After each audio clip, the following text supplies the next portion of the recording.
The flight home had been uneventful, but my mind buzzed with excitement. After 2 grueling weeks away, closing deals that would finally give me more time at home, I couldn't wait to tell Olivia. We'd been married for 7 years, and while our life together wasn't perfect, I had no doubt she'd be thrilled with the news. I imagined her soft smile, maybe even a tear of relief.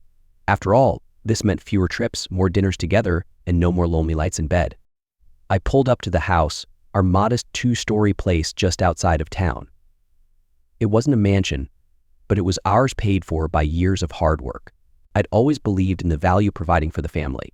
Even though we didn't have kids, Olivia and I built this life together, brick by brick. She worked at a marketing firm, climbing her way up while I handled the real estate side of things, flipping houses and managing a few rental properties. Our life wasn't glamorous, but it was solid. At least that's what I thought. As I unlocked the door, the quiet hit me first. No smell of dinner, no sound of Olivia bustling around, humming her favorite songs. I called her name, but there was only silence. Dropping my bags, I wandered into the living room, expecting her to pop out from behind a corner, maybe out shopping or with friends. But there was no note explaining her absence, no text saying she'd be late. Instead, there was an envelope on the coffee table with my name scrawled across the front in her familiar handwriting. A pit formed in my stomach as I ripped it open. My hands shook a little as I unfolded the single piece of paper inside. Her words were sharp, each one stabbing a little deeper. Jimmy, I can't lie to you anymore. For the past 6 months, I've been seeing someone else. His name is Chris. I didn't want this to happen, but it did. I'm sorry, I'll be staying with him for a few days. Please don't try to call me. My knees buckled, and I sank onto the couch. Chris, that bastard, her tennis coach, the guy I'd met half a dozen times at the club, exchanging polite nods as we passed each other. He seemed harmless, a little too friendly, but harmless. My mind raced through every interaction I'd ever had with him. Was there a look I missed? A conversation that seemed off? I tried to think of the last time Olivia and I had been intimate, but my brain wouldn't cooperate. It was all too much. Suddenly, every strange moment over the past few months made sense. The late nights at the office, the extra tennis sessions that didn't seem necessary, the way she'd pull away when I tried to get close. I had thought it was just the stress of work.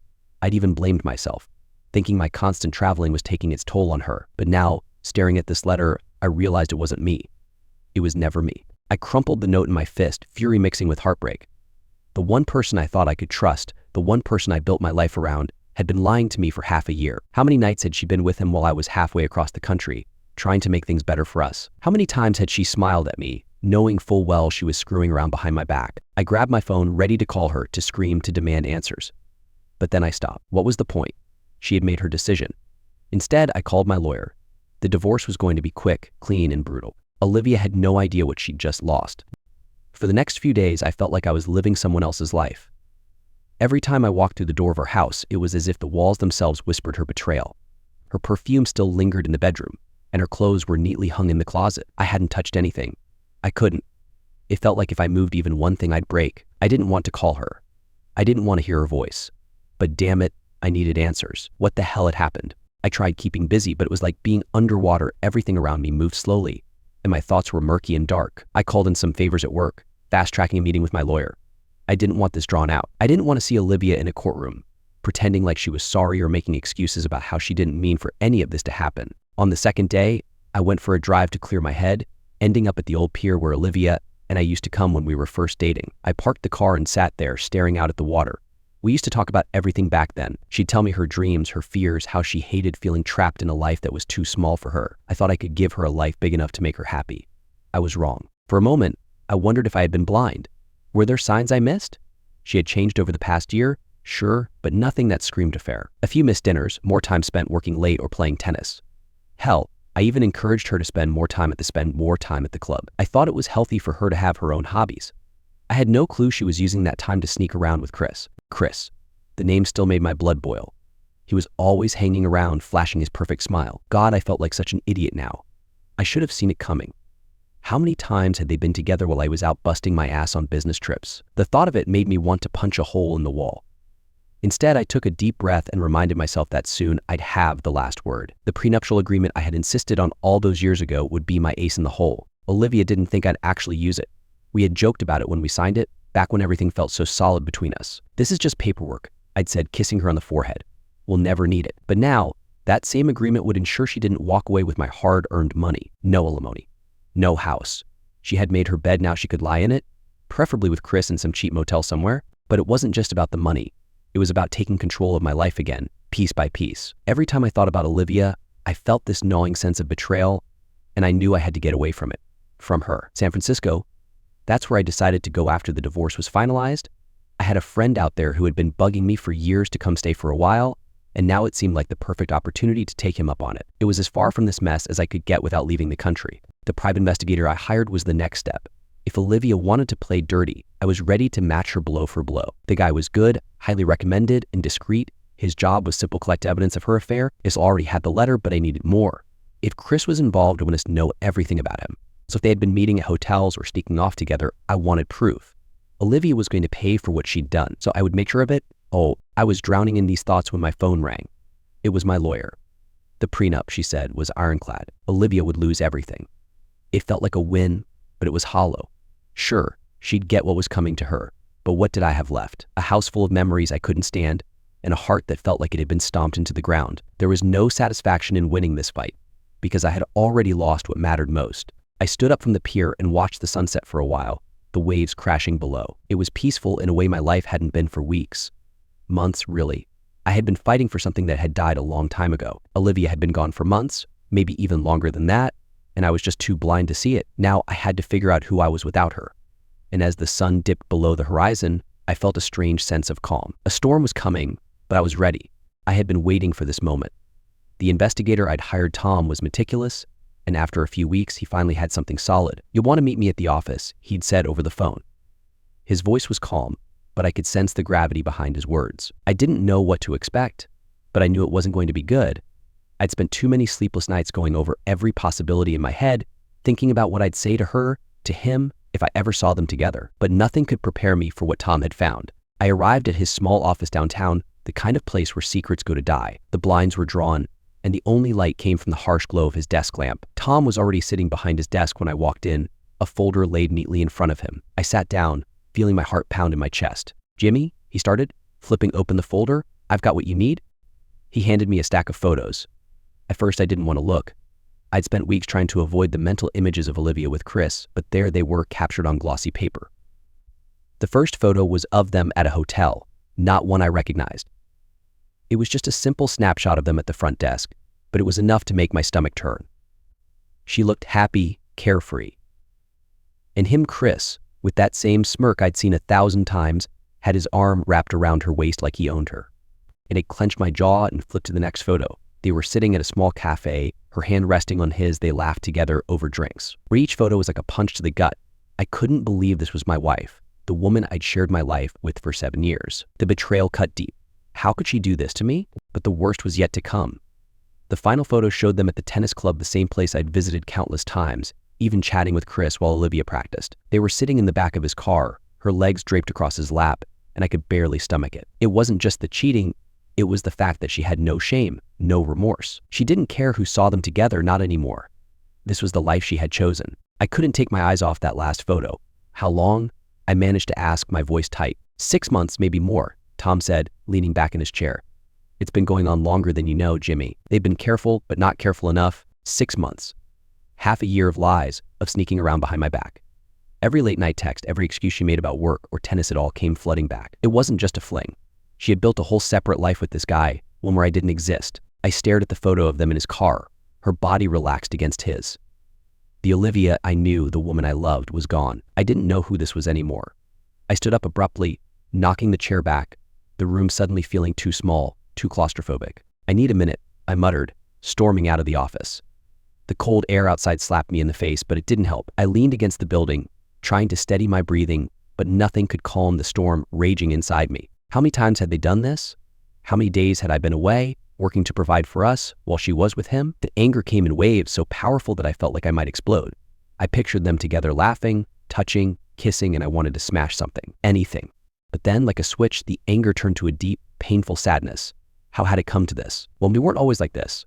I remember the early days of our relationship, when we couldn't keep our hands off each other, when every conversation was full of excitement and possibility. I thought we'd grow old together, build a family, maybe move to the coast one day. But that future was dead now.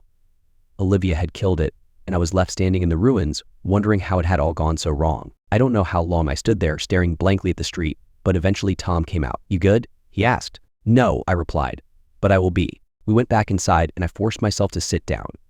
Tom handed me a couple more documents, hotel receipts, phone records, things that would seal the deal in court. She was screwed. The prenuptial agreement would hold, and with the evidence Tom had gathered, there was no way she'd get a penny more than she was entitled to. But that didn't make me feel any better. Sure, she wouldn't walk away rich, but I wasn't walking away unscathed either. My marriage was over.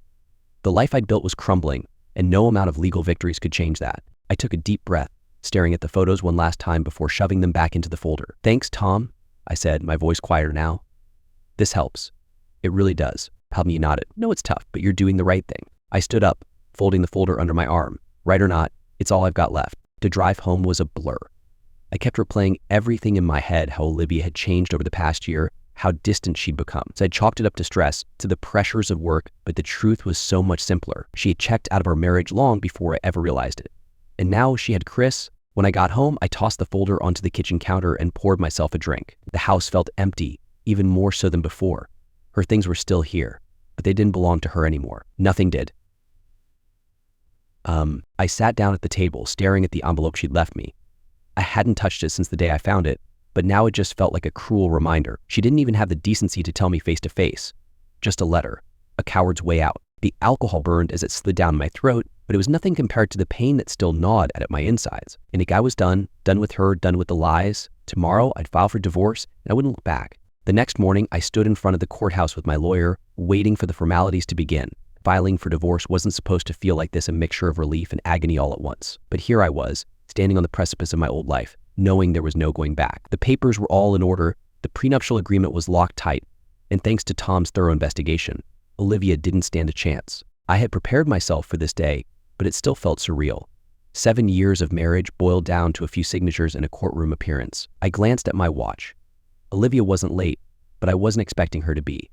Punctuality was always one of her strong suits, even if loyalty wasn't. And right on cue, I saw her step out of a black car at the end of the street, dressed in her usual polished style, as if she were walking into a business meeting, not the end of our marriage. She looked composed, confident even, and for a brief moment, I wondered if she regretted any of it, Chris, the lies, the betrayal, but her face betrayed no emotion, and the knot in my stomach tightened. Her lawyer trailed behind her, a short, stocky guy I'd only seen briefly in passing during our negotiations. He gave me a curt nod, and I returned it out of some obligatory civility. But there was no room for civility between Olivia and me. We both knew what was coming. Inside the courtroom, everything moved quickly. Divorce proceedings often do when a prenuptial agreement is involved. Olivia's lawyer tried to challenge a few things, small technicalities, arguments about fairness, but it was weak, and even he seemed to know it. The judge was brisk, emotionless, and efficient. After an hour of back and forth, he dismissed most of their claims. The prenup stood ironclad, just as my lawyer had promised. Olivia wouldn't get the house, the investments, or any of the assets we'd built during our marriage. All she would walk away with was her car and whatever savings she'd managed to stash away. I didn't look at her during the proceedings, but I could feel her eyes on me a few times. I wondered if she was realizing, in real time, just how badly she had miscalculated. She wasn't just losing her marriage, she was losing her entire lifestyle. All the things she had grown used to, the club memberships, the fancy vacations, the dinners out at places where a steak cost more than most people made in a week, they were gone. And Chris? Well, he wasn't much of a safety net. I knew that much already. Tom had uncovered enough about him to paint a pretty clear Chris was just a tennis coach, trying to claw his way up by leeching onto women with money. Once he realized Olivia was about to lose it all, he'd probably drop her like last week's garbage. As we left the courtroom, I couldn't help but glance at Olivia. She still hadn't lost her composure, but there was something different in her posture, something more fragile. Her world was collapsing, and for the first time I could see the cracks. I didn't feel satisfaction though, just a dull ache where my heart used to be. "Jimmy," she called after me as we stepped into the hallway. Her voice was soft, almost hesitant. I stopped, but I didn't turn around. "What?" I replied, not even bothering to hide the coldness in my voice. "Can we talk? Just for a minute." I turned then, slowly meeting her eyes. For the first time in months, I saw something there, something like remorse, or at least a shadow of it. But I wasn't about to let that change anything. Not now. What's there to talk about? "Olivia, you've made your choices. Now you have to live with them." Her shoulders slumped ever so slightly. "I didn't want it to end like this," she said, her voice wavering. "I didn't mean for any of this to happen." I almost laughed at that. "You didn't mean for it to happen? You slept with another man for 6 months? Olivia? This wasn't a one-time mistake. It was a choice you made every single day." I know, she said, her eyes welling up. "I was stupid, okay? I messed up." But she paused, as if the next words were too heavy to push out. "I still love you, Jimmy." I shook my head. "No, you don't. Baby, you loved what we had. Maybe you love the life we built, but you don't love me. Well, if you did, we wouldn't be standing here right now. She took a step closer, her voice desperate now. Jimmy, please, I can fix this. We can fix this. I stepped back, putting more distance between us. Fix it. You can't fix this, Olivia. You killed it. There's nothing left to save. Her tears spilled over now, and for a brief moment, I almost felt sorry for her. Almost. But then I remembered the photos, the lies, the empty bed I'd come home to for months. I remembered Chris and how she chose him over me, again and again. And any shred of sympathy I had for her evaporated. So this is over, I said firmly. There's no going back. She nodded, her hands shaking as she wiped her tears. I'm sorry, she whispered. I'm so sorry. But sorry didn't mean anything anymore. Sorry didn't change the fact that our marriage was dead and buried. I walked away without another word, leaving her standing there, alone in the hallway. Over the next few weeks, I focused on rebuilding my life. I had moved out of our house and into a small apartment on the other side of town while I looked for something more permanent. The house would be sold, and I'd use the money to start fresh somewhere new. I'd already started looking at places in San Francisco. It wasn't home yet, but it would be soon enough. Meanwhile, Olivia's life was unraveling faster than I could have imagined. I didn't keep tabs on her directly, but word travels fast in a small town. She had moved in with Chris for a while, but that didn't last. As soon as he realized she wasn't coming into any money, he was gone, just like that. He left the club, too, disappearing like a ghost. A few weeks later, I heard he had been in a car accident, a bad one. No one knew the details, but the rumors were enough. Chris was in the hospital, and his career was likely over. As for Olivia, she was still around, but barely recognizable. She'd picked up a job waitressing at the very same club where she used to play tennis. The members, the same ones who used to respect her, now looked down on her with barely disguised pity. I never went to the club anymore. I couldn't stomach the place, but I heard about it from a friend. Olivia, the woman who once had it all, was now serving drinks to the people she used to socialize with. Life has a way of humbling people like that. I didn't feel sorry for her. Not really. She had made her bed, and now she was lying in it. And as far as I was concerned, I was finally free. San Francisco had always been a city of new beginnings. The fog rolling in over the bay, the iconic Golden Gate standing tall against the skyline, it was the perfect place to disappear, to start over without the weight of the past bearing down on me. I'd settled into my new apartment, just a few blocks from the marina, a small but cozy place with just enough space for me. It wasn't home yet, but it was a damn sight better than the empty shell I'd left behind. The first few weeks had been hard. There were nights when I'd wake up expecting to hear Olivia in the next room, the ghost of our life together still haunting me. The bed felt too big, the silence too heavy, but it was better than the suffocating reminder of her betrayal back in that house. I had to remind myself that I wasn't running away, I was choosing to rebuild, to put myself first for once. Work had slowed down since I moved here by choice. After everything that happened, I didn't want to dive right back into the grind. I took on a few small projects to keep busy, but nothing major. I needed space to breathe, to think, to process everything that had happened over the past year. It was strange how quickly life could change. One minute, I thought I had everything figured out, a solid marriage, a career, a future. The next, it all crumbled, leaving me standing in the rubble. The divorce had been final for a couple of months by now, but I still heard about Olivia every once in a while. Friends from back home would mention her in passing, and even though I never asked, I always listened. Last I heard, she was still working at the club, waiting tables. The once polished, put-together woman I'd married had been reduced to scraping by, serving drinks to people who used to respect her. And Chris? He was out of the picture entirely. The accident had put an end to whatever dreams he had of using Olivia as his meal ticket. I should have felt vindicated. After all, I'd come out on top, hadn't I? I still had my money, my freedom, my dignity. Olivia had lost everything. But as much as I tried to revel in the justice of it all, there was no real satisfaction in it. What I'd lost wasn't something I could get back by winning in court. The life I thought I'd have, the future we'd planned, was gone. That was the thing about betrayal. It didn't just break the person who was cheated on. It shattered everything. And no amount of money or revenge could ever truly fix that. One evening, I took a walk down to the marina, the cool ocean breeze a welcome relief from the stuffy apartment. The sun was setting, casting a golden glow across the water, and for the first time in what felt like forever, I felt a sense of peace. A strange, bittersweet calm had settled over me. I had spent months angry at Olivia, angry at Chris, angry at Prelf, for not seeing it sooner. But standing there, watching the boats bob gently in the water, I realized that the anger was gone. What was left was something else. Not forgiveness exactly. I'd never forgive Olivia for what she did, but I was ready to move on. The truth was, Olivia had made her choice, and it had destroyed us both. I'd spent so long thinking about the past, about how things might have been different, that I hadn't allowed myself to imagine a future without her. Now, as I stood by the marina, I started to. For the first time in months, I could see a life ahead of me that didn't include her. It was a life where I wasn't defined by her betrayal or the wreckage of our marriage, but by what I chose to do next. I turned and headed back home, walking slowly, taking in the sights and sounds of the city. Life moved on, whether you wanted it to or not. The streets were full of people living their lives, oblivious to the turmoil that had once consumed mine. And for the first time, I didn't feel like I was drowning. I felt free. By the time I got back to my apartment, I had made a decision. I wasn't going to let what happened define me. I'd lost a lot, sure, but I hadn't lost myself. Olivia had taken away our marriage, but she couldn't take away my future. I still had that, and it was mine to shape however I wanted. The next morning, I called my lawyer. "Sell the house," I said. "I don't want anything to do with it anymore." It was a symbol of a life that no longer existed, and I wasn't interested in hanging on to the past. I had a new life to build, and I wasn't going to do it surrounded by ghosts. That night, I sat on my balcony, looking out over the city, a glass of whiskey in hand. I thought about Olivia, about how different our lives had turned out from what we'd planned. She had made her choices, and now she had to live with them.